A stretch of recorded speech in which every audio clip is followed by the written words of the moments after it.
Yeah. Okay.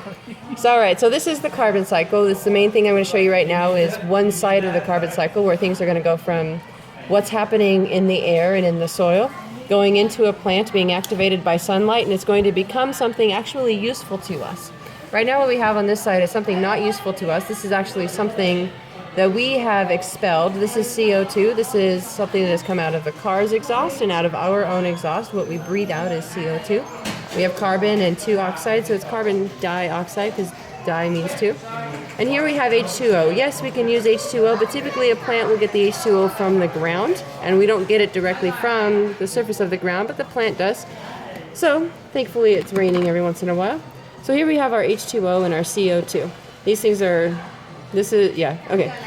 So then what happens is the water is absorbed by the plant, and so is the CO2. The plant takes in the carbon dioxide and the H2O.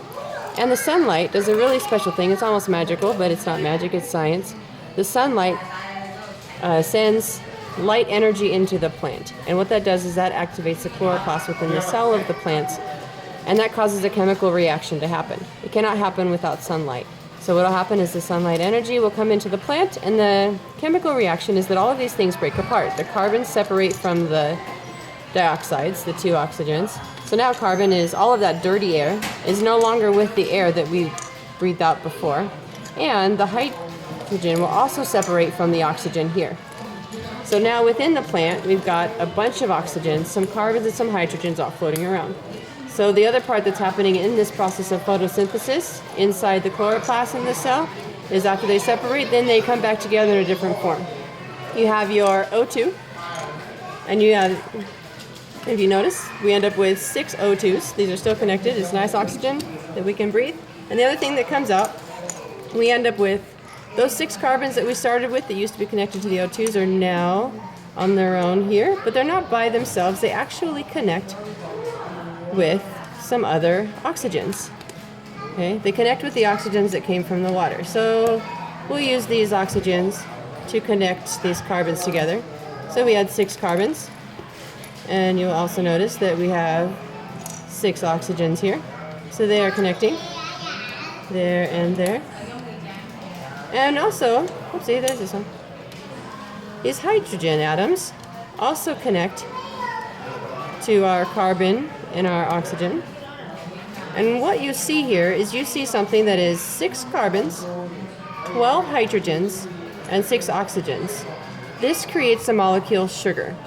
So that is why when you eat fruits and vegetables, things that are plant-based, if they are grown correctly and the soil is good, it will actually be sweet because C6H12O6 is the sugar molecule. It's all of these different atoms combined together to create, the sugar molecule. So we need plants to help filter out that dirty air and turn them into sugar. And Miss Brown's here. And there's our last one. Turn them into sugar, which is energy for us, as well as clean air, which is oxygen for us to breathe in. If this process were not happening, if we did not have plants, we would not have clean air, and we would not have the sugar in the plants for all animals, including us, to eat and be nourished by. No cheese. Oh, now, the reverse also happens, is after we consume the oxygen, we take the oxygen in. We also take in the sugar molecules. Inside our cells, what happens is the reverse. Okay, so in our cells, the reverse happens through a chemical process. These things are broken apart again. And the clean oxygen that we took in, and the sugar that we took in, because we're going to take in some sugar molecules no matter what we eat, they decompose, which means they break apart. And we breathed in this clean oxygen. And that carbon that we took in, that is actually not very good for us, comes out of our breath, as well as other animals. And anything that consumes any sort of energy or makes any sort of energy in the universe, like burning fossil fuels in our cars, they now export or exhaust CO2. Okay, there's the CO2, and these will convert back to water molecules. because water is the basis of all life. So that is the carbon cycle. Sugar and carbon dioxide go into plants and come out as, sorry. Water and carbon dioxide go into plants and come out as straight oxide, which is clean air for us to breathe, and sugar.